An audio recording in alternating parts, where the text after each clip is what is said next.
Jacinta, you're very welcome to the Creative Souls of Clare podcast. How is life with you these days? Life is good, yeah. Life is good, Rory. Sure, we have the beach on our doorstep and we're going for walks every day and it's great. Yeah, I'm just Yeah. even as I asked that question, I kind of half regretted it, to be honest. It's a good thing to ask people how life is, but life isn't always good for a lot of people, and it's like Yeah. it could open up a whole nother conversation. But I suppose on any given day, life can be a roller coaster, can't it? One day it can be magic, and the next day it can be a rough. Yeah. Yeah, there's ups and downs, like and with kids especially, we have two kids. There's really good days and then there's really hard days where we struggle. Everyone struggles, the whole family. But Yeah. I think just getting out in nature for us is the key to being okay in ourselves every day. Yeah, so does that become like a family kind of commitment almost? It's like a thing that we need to do Yeah, to get back to base. So we all need it. Like if we haven't had our big long walk by about 1 o'clock, we're all a bit crazy. yeah, So yeah, we all need to do it, the whole family. yeah, that makes total sense. Yeah. And do you think that's something that living in County Clare has particularly gifted you more so than when you used to live in Dublin, or has it been so long now that it's not even a thing? I know it's definitely like being in Clare it's unbelievable. Like I have so much gratitude every day because we live here. Like the beach is just so different every day. It's a different landscape every time you go to it. And you have the Burren and we often go to the Burren as a family as well, just to walk around and see and go into the little hazel, the little trees there. And it's just magical. There's so Yeah, much magic around Clare. So I wouldn't have walked as much in Dublin when I lived there. I would have been more of a gym person for exercise, but now for exercise, it's all about getting out in nature and just love it. Like, so yeah. like that's a real kind of, particularly for two young boys, it's a magical childhood to have nature like that. I mean, I kind of had a lot of that myself growing up in Cavan, lots of tree houses and forests and lakes and rivers and all that kind of stuff. Um, but was life like that for you growing up in Dublin? Did you have access to much nature, or was it a more urban environment? Because I know Dublin does have nature, but not always. No, for me, growing up in Dublin, it was very urban. We lived, well, my mum and dad still live there in Inchicore, and uh, there wouldn't be much nature around there at all. Like there would have been a little valley near enough us, but there was kind of shenanigans going on in that, like, people drinking and selling different things that, yeah, Potions, lotions, yeah. potions, magical potions. Yeah. Um, so we weren't allowed to go into the valley, which was the only bit of nature. Now there was the Memorial Park and the Phoenix Park were near us as well, and we used to get there in odd time. Yeah. But, yeah, it was very urban. But I was thinking about it the other day about where I grew up and how that informed me creatively and stuff. Like like thinking about this podcast and thinking, what was it like growing up? And my mum was from Belfast and my dad was from Roscommon, and I lived in Inchicore. So it was three completely different landscapes. Like it was the real easygoing country. My granddad in Roscommon his friend used to come in for a cup of tea at 1 o'clock every day and stay till 5. And it used to be just stories around the Stanley cooker from, and they'd be smoking and they'd be having their little cup of tea, and my granny be baking her soda bread over in the corner, and it was all lovely. And then my mum's mother lived in Belfast, and we used to go up there as well for 3 months of the summer. And it was like army men at the end of her road with guns, and you'd be walking along and you wouldn't be allowed to talk because our big Dublin brogues like would give you away, kind of thing. And then I grew up in like working class Dublin, where there was so much characters around and so many stories. And yeah, so I was just thinking about that, how landscape has informed me Mm. creativity. That's an amazing diversity of landscapes, as you say, and influences Yeah. and characters. And like Belfast has no shortage of characters, and No. nor does Dublin or anywhere else. But it doesn't quite surprise me that you kind of ended up with a theatrical uh, mind. Yeah, just I suppose the accents were the first thing, like the Belfast Can you accent. do a good Belfast accent? I can, yeah. Give us a lash. Oh Jesus, I hate when people ask me that. Well, I'll do me ma when she was angry. Jacinta, get down them stairs. No, Nye is a good one, isn't it? Nye. no. Or oh, that's beautiful. That's what she was saying. Oh, that's beautiful. Um, yeah, so accent, I loved the accent. I loved the Belfast accent. I used to feel because we went for 3 months. Every year we went for 3 months of the summer to me nana's in Belfast and 3 months to me granny's in Roscommon the following year, like every second year. So we used to have friends in both places, and I used to find my accent was so flat compared to the Belfast accent. They loved mine and I loved theirs, and sure, I used to be doing it all the time. I'd come back with a little lilt from wherever I was. And Roscommon isn't an accent that really stands out for me. It's bordering towards the Midlands in a way, like it's Western and also a bit North Midlands. Can you Yeah. can you do Roscommon? Well, my granddad, he used to be like, "Will you come down out of there, a gra, my love?" Oh And yeah, what are you doing? Let the hair sit. That's what my granddad used to yeah, say. Let the hair sit. Like yeah. he just had all these little phrases, and yeah, it's just I don't know what kind of an accent it is. It's oh Jesus Christ. So what kind of influences were in your world other than all these places? Where did the kind of creative streak enter the frame? Yeah, the creative street. So I suppose Betty Ann Norton. So I would have been taking off people all the time, like doing little impressions of different people. And like in Roscommon, there was a couple of people I had there, old women. I used to do them, and so my mum and dad, I suppose, noticed that there was either something wrong with me or or I had a little something something. So they sent me to Betty Ann Norton, but it was really expensive for us to go there. It was like £350 in a Yeah. term. So they sent me there for a while and I loved it and I had great friends and I was really enjoying every kind of Saturday morning going. But it was just too pricey for my mum and dad. And then my mum seen an advertisement in the paper for Dublin Youth Theatre and it was £35 a year at that time. And she said, why don't you go to that? And I said, all right. So there was auditions and there was loads of people going and they used to say, and they'd say in the auditions, look, if you don't get here the first time, if you don't get in the first time, come back next year and come back next year. We'll know you and we'll let you in, you know. But thankfully I got it the first time and I remember going in for the audition. And it was a real moment actually in time because on the night before me DYT audition, me two friends in Inchicore were going off to take their first drugs and I was supposed to go with them. And I didn't because I had an audition the next day. And then I got it. And I remember jumping up on me chair when I got the letter to say I got into DYT. I jumped up in my kitchen chair. I was like, yay! And that was kind of it for me. It was just a bit of a me and me two friends split, and they went one way and I went another kind of thing. Which I'm delighted about. It was a good split kind of Yeah. thing. Yeah. We're still in contact and stuff, but they had a different path than I had for a good few years. Yeah.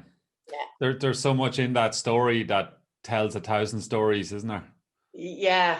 Yeah, Yeah. there is. One of the big things I get out from it, and it's been a long time passion of mine, is the idea of community and development and youth development, where we create opportunities and platforms and invitations for young people to be part of the tribe and find their talents and their gifts.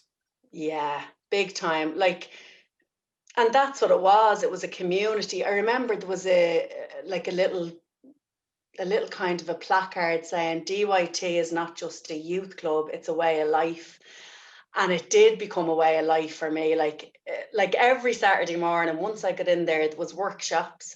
There was people from all over Dublin, not just where I was from. Like I'd never really, I mean, I'd been to Belfast and Roscommon, but in Dublin, I'd never explored any other people or characters or, you know, anyway, there was a real good mix of us. And all I remember from them first days in DYT, I was 15, everyone smoked inside. So it was a big, huge cloud of smoke coming down. You could hardly see people with all the smoke in the kitchen. And it was drinking tea and smoking and looking around, and then you'd go up and do your workshop, and it'd be so much fun. And then like every Friday night, that's what you'd be thinking of. I want to go and meet my friends. And then during the week, say on a Wednesday night, you'd go in to town in the bus on your own, and you'd meet your pals from DYT. Like it changed my life. And I do think community's huge for young people. Like if you want to get them into something they're interested in. And I'm always thinking about that for my two. Wanting to find that little niche for them so that they don't have to get into trouble, or if they do get into trouble, that's fine too, but just try for them. Yeah, the other thing that I took from that story was was it the Betty Ann Norton? Is that So I wasn't familiar. I'm assuming that's like it's a private kind of version of Billy Barry for theatre. But just that socioeconomic circumstance can be such a barrier to access. Yeah, it's a huge barrier for loads of people, and that's why I think like places like youth theatre are great for any young people who are interested in drama, that they'd get into a youth theatre. And obviously, like, because the thing about Betty Ann Norton, and it was great, and it did me so much good for the time that I was there. I think we managed a year, and we were scrimping for that year my mum and dad will kill me for saying that, but it was hard to get that money to put me in there for that year, but it was exactly the same as DYT. It was workshop and hanging out with your friends for an hour after, whereas DYT was like, it was a workshop every Saturday. It was hanging out with your friends for 10 hours if you wanted to, in this cozy house that belonged to the members. Like, they were really great about saying, this belongs to you, this is your space. Yeah, it's amazing. It almost is a microcosm of capitalism versus socialism in a way, like the benefit of the whole versus the benefit of the few. But obviously things aren't that straightforward. But so that kind of community ethos was instilled in you fairly early. And as a teenager, then as you come into your, like you say, 17, 18, you're more like a young woman at this point. And what did you kind of, I mean, so many Irish people well, firstly, I want to return to something actually. So before I go off on this one, that idea of scrimping and saving, and just that your parents wouldn't be impressed. But what I took from that was that they should be very proud of themselves for scrimping and saving, and secondly, there's no shame in that either, because that's the reality for at least half of Irish households, if not more, that they have to like make sacrifices for their families and so on, and life isn't easy that way. Yeah, that's true. And they should also be proud as well for, like, I often think of this, when they couldn't afford it, that they looked for other options for me, like that they didn't just say, look, we can't, this is unmanageable now, so go and play outside. They looked, and my mom actually found that thing in the paper that kind of really made me who I am. Like I really do see Dublin Youth Theatre as helping me become who I am. Like, even when you talk about community there, the fact that every year there was like a what was it called? The members one act. So you got to write, direct, perform, light the show, be on sound. So you got to do so many different things. And if you were on lights, you had to light that show properly for whoever your pal was who was after writing and directing it, whatever. So it gave you such a broad sense of theatre and of community and helping your fellows out to make it the best show possible. So I always, so I have to give me Mam and Elle thank you for that. Yeah. And were there any particular mentor type figures or inspiring characters behind Dublin Youth Theatre that come to mind? Oh, geez. The biggest one for me, and I thankfully got to work with her on my last show, was Veronica Coburn. She was our she was one of our workshop facilitators. Jared Stembridge was one. He was the director for a while of DYT. But Veronica, I suppose, stood out. Veronica Coburn and Madeline Boughton, they used to come in and do workshops, and they were just unbelievable. Like, they were the most amazing workshops ever. And Dave Kelly was another one who became a big mentor to me in terms of drama facilitation, because I just thought he was a guru when it came to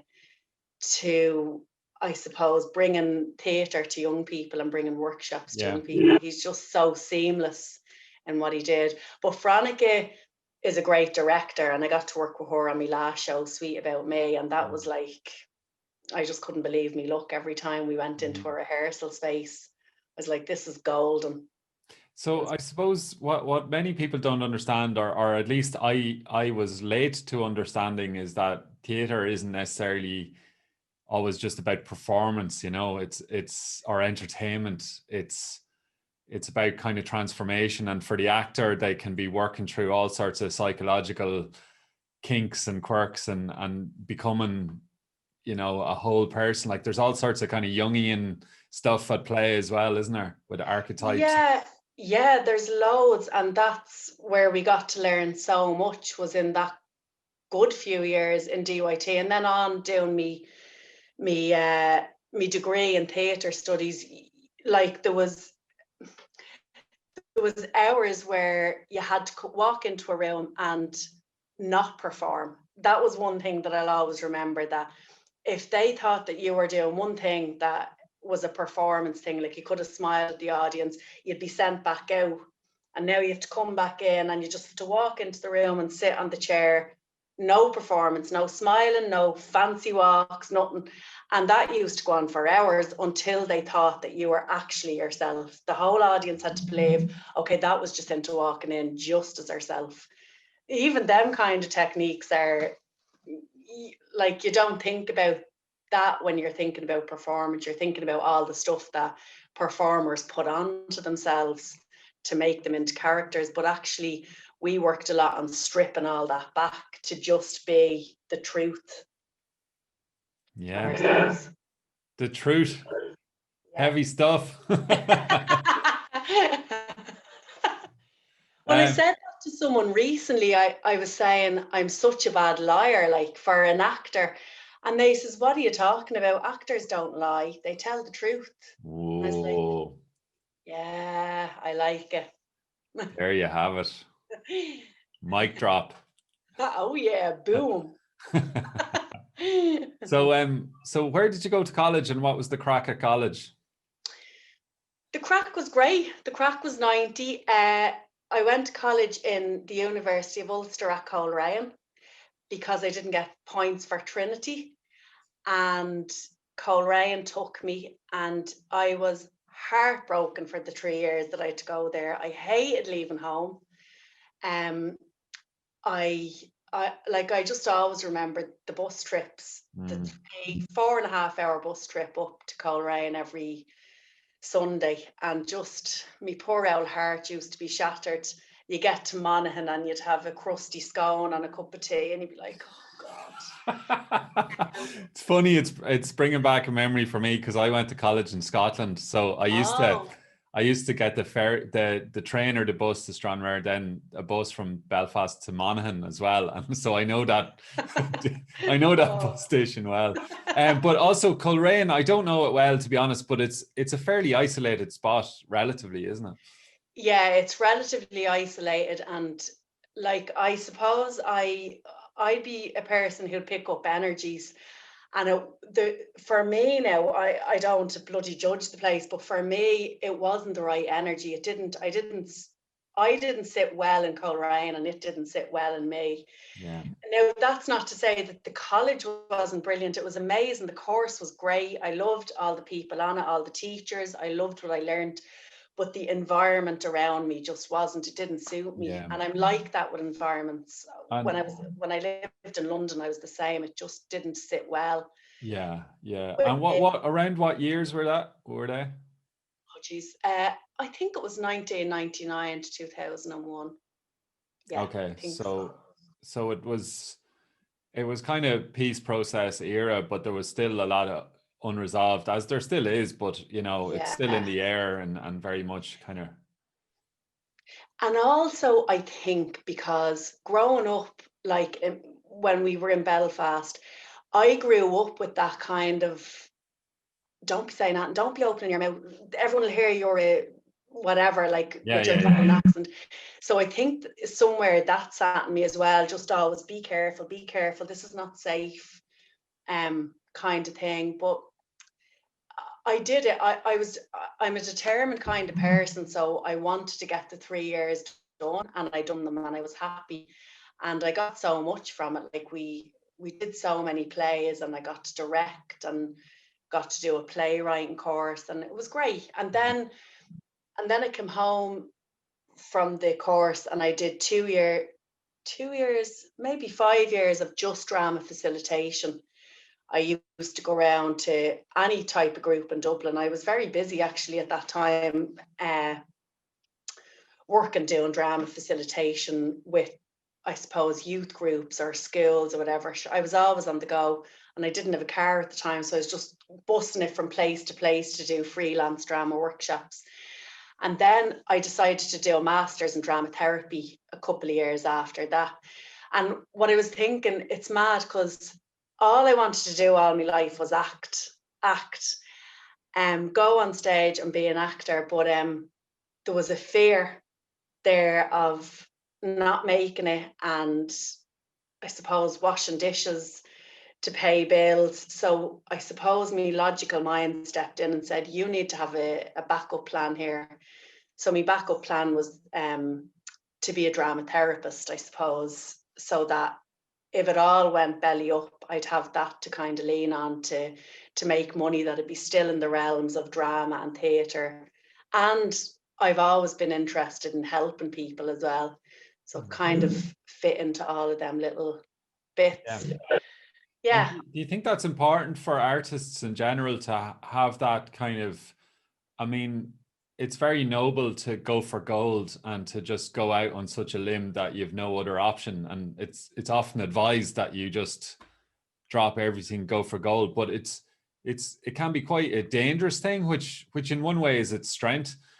But then a lot of people maybe don't have the resilience, or society doesn't allow for that in terms of the price of rent or housing or living, or so that kind Yeah. of economic means is important, isn't it?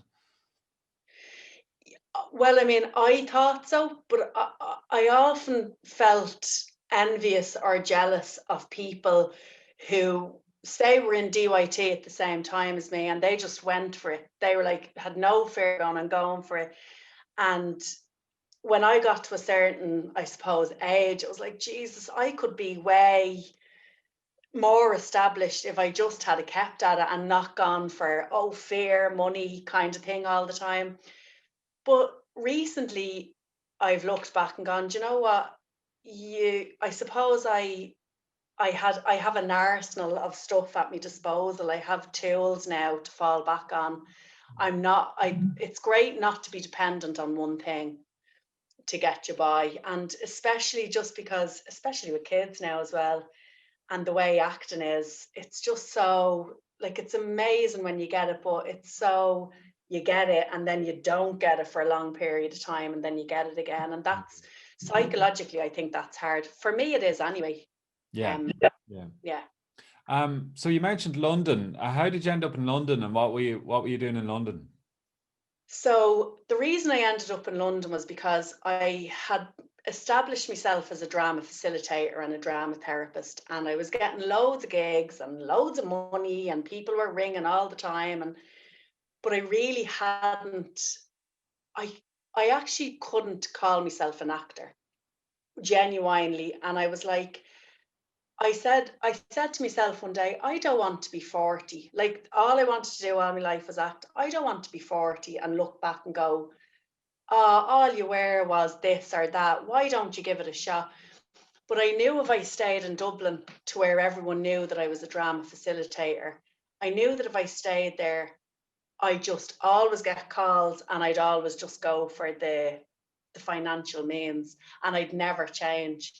So I said, I'm going to have to catapult myself somewhere where nobody knows me and no one will ring me, and try and start naming myself as an actor, like putting that name on myself and committing to it. And so I moved to London with my friend, and we had another friend over there, and we lived in a house together. It was a lovely, gorgeous house. And I became a teaching assistant in a school. It was like kind of they'd ring you up at 6 o'clock in the morning. They'd say, this school needs you. Can you go and be an assistant to the teacher? And you'd go. I wrote a show out of that because I was basically, what I became was a runner after the ADHD people. So any kids with ADHD, when they'd run out of the classroom, I'd have to run after them and try and coax them back in.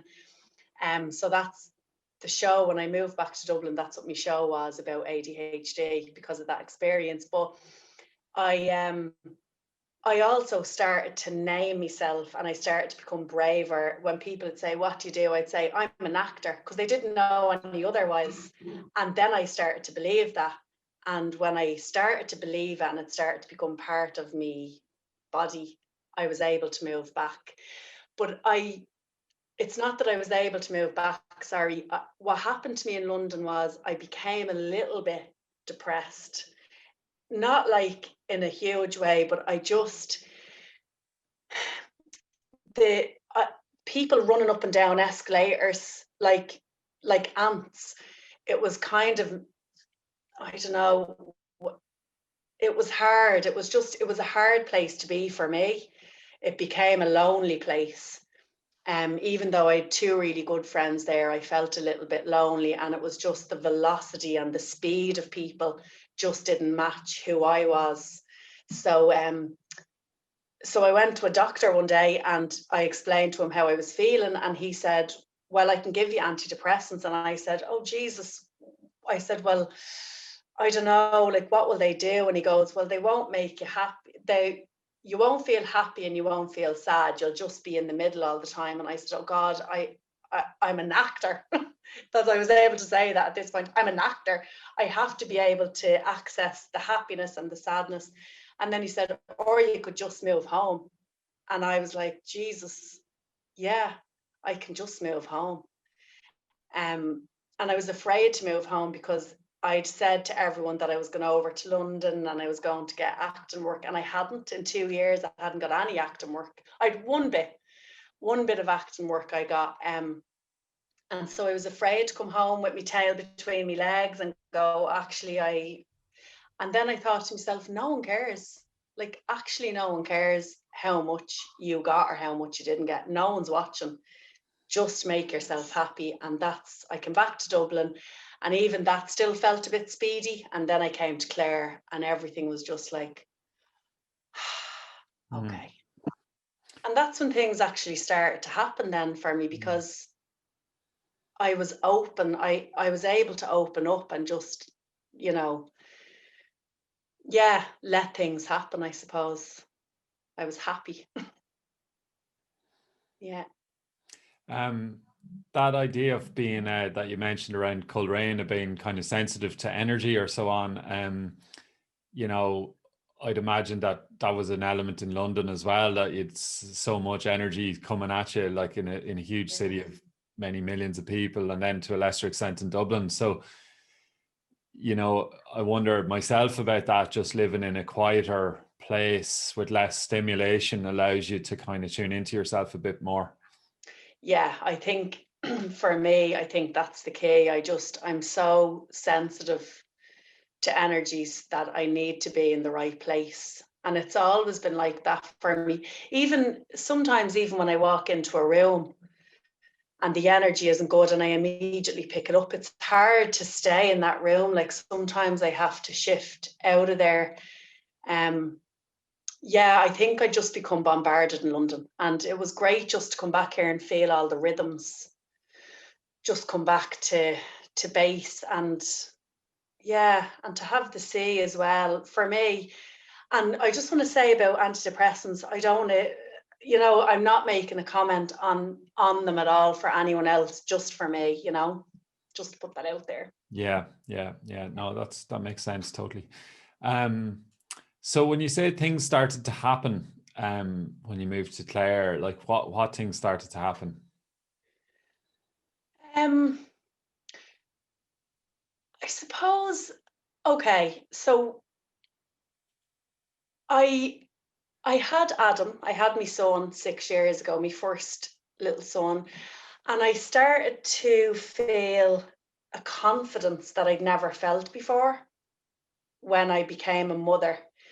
Um, and then I'd joined an agency as well at the same time. And like, I don't know, it's mad. I think if you start feeling a certain way in the world, things just start coming at you. I feel this is my experience. So I just started getting work. Like in fast succession, I got different things. Like I got a couple of TV programs and a couple of ads all really quickly, and that was just because my mindset changed. I think my mindset changed going, I can do this.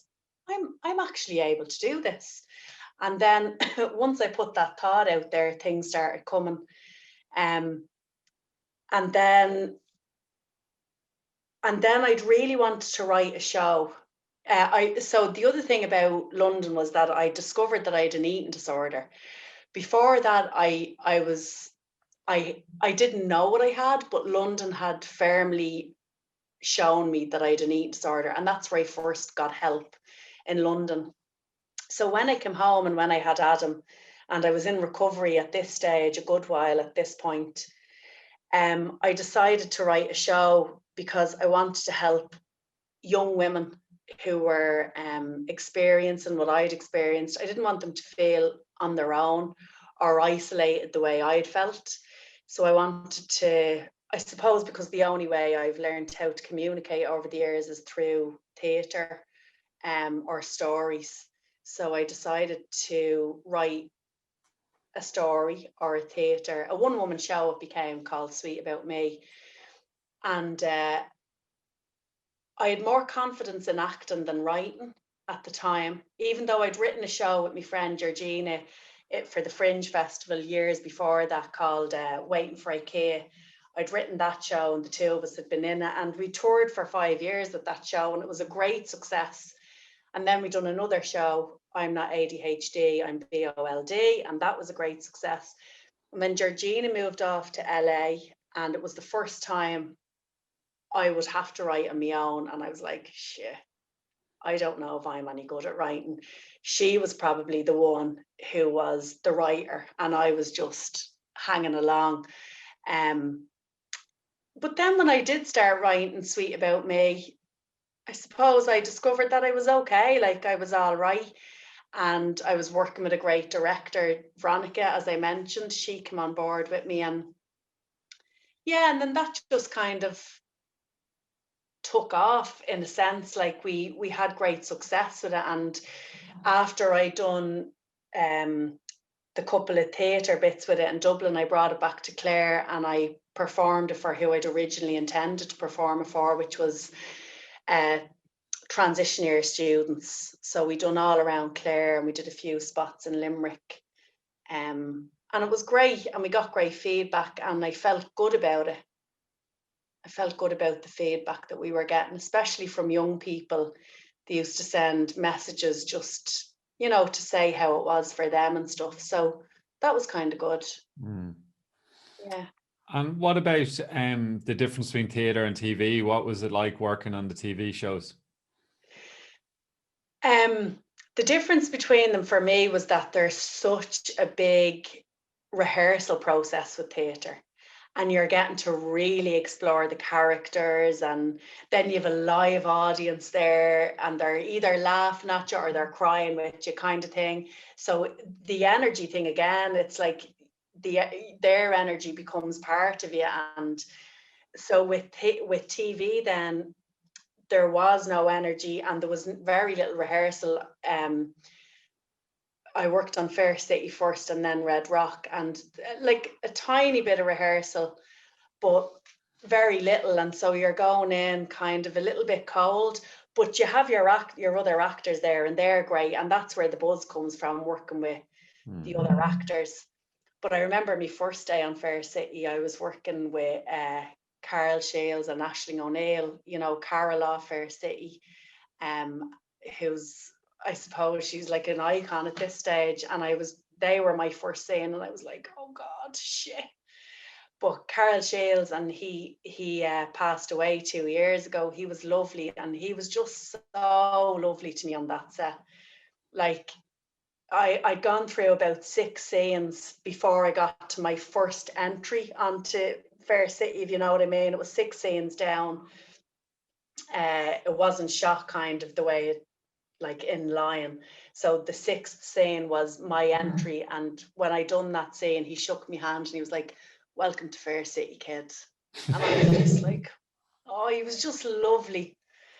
And he just put me at ease, and he kind of looked after everyone that went into it. Yeah. So I loved working on Fair City. I'm just after realising that my battery is not plugged in because we changed rooms. Hang on. No worries at all. This is the nature of recording online and so on. It's all good. Yeah, I've never met Carol Shields, but I only heard amazing things about him. There are some characters like that are just so influential in many people's lives, isn't it? Yeah, obviously made a big mark. I think it was just his kindness and generosity, like he was very generous with actors, because I would have looked up to him a lot, because I would have watched so many plays he was in as I was growing up. I would have been going to see his shows. And then here I was standing on the set of Fair City with him, and he was just so kind and generous. And yeah, and that's the way I guess I hope that I'd be with other people as well, that I just think it's a nice quality to be kind and generous to people. Yeah, absolutely. So in recent times, you've made another kind of move into a slightly different realm of work. Would you like to talk a bit about that? Oh, you're talking about Adapt? Yeah. Yeah. So having 2 kids, and Steve, my partner, is a musician, and then I was an actor. We were like, what are we going to do for money? Like, there was times when we were like, how are we going to make it till next Wednesday or whatever? So we were thinking one of us has to get a job. And I've always been like, I don't want just any job. I want a job where I care about what it is, and I suppose that I feel like I'm making a difference. So this job came up one night. I was always looking on ActiveLink, and this job came up for Adapt Domestic Abuse Services in Limerick. And I think I had to do a self-tape audition the following day. So I literally wrote the application, I'd say in about 25 minutes. But what I actually feel why I even got interviewed was that what came out of me for the application was just pure passion. I've always been interested in domestic abuse. And I think I was just like, I want this job because, and it was just like, I want it. I need, like, it's such a great job. I know I'll be good at it. And then I did my first interview, and then I had a second interview, and then I got it, and I was like, oh, this is brilliant. And it's 3 days a week, and it's in Limerick, and my actual job is training and development. So we have to go out and kind of train in schools, or we were doing the guards in Templemore, we were training them up kind of in domestic abuse and responding to it, and how to, I suppose, look at it empathetically, look at domestic abuse, because they'd see so many cases that it becomes, I guess they have, you know, I suppose, what's the word? You get a hard shell to it when you see it all the time. So our job would be to really just go in and talk about that.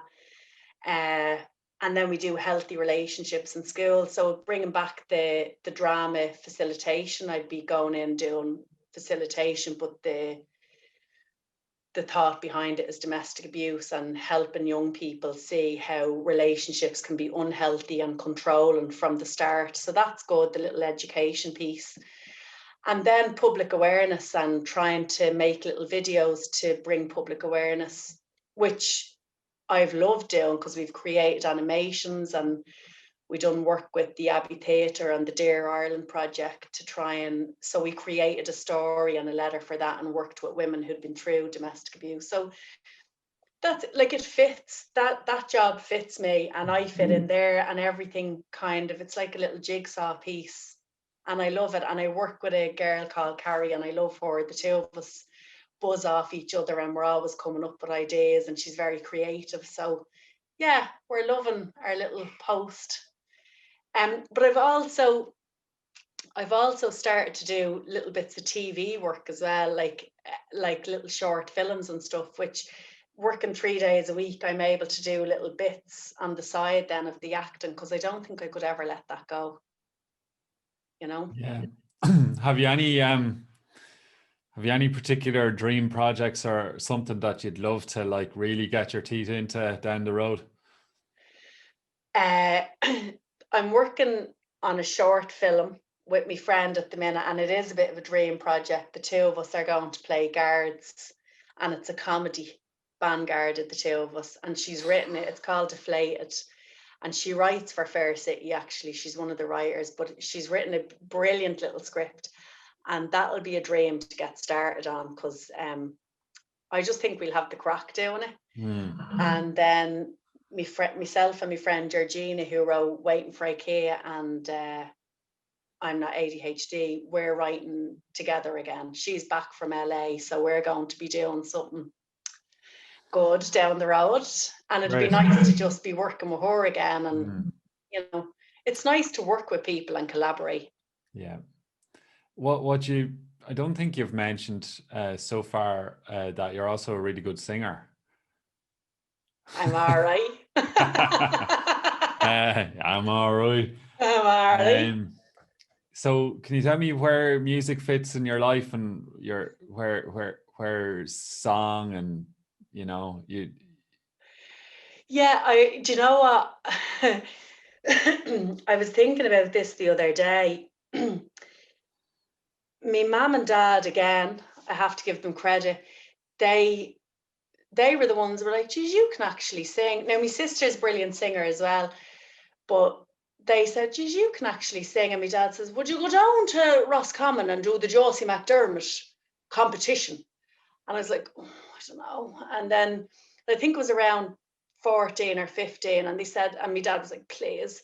And I says, all right. So I went down there and I won the competition with Frances Black, All the Lies That You Told Me, and Rita McNeil, Nova Scotia. I'd sing them two songs, and oh my God, the pride of me dad and me mum and me granddad. Oh, me granddad was there with his big pint, looking at everyone going, ha, ha, ha, ha. She's brilliant, isn't she?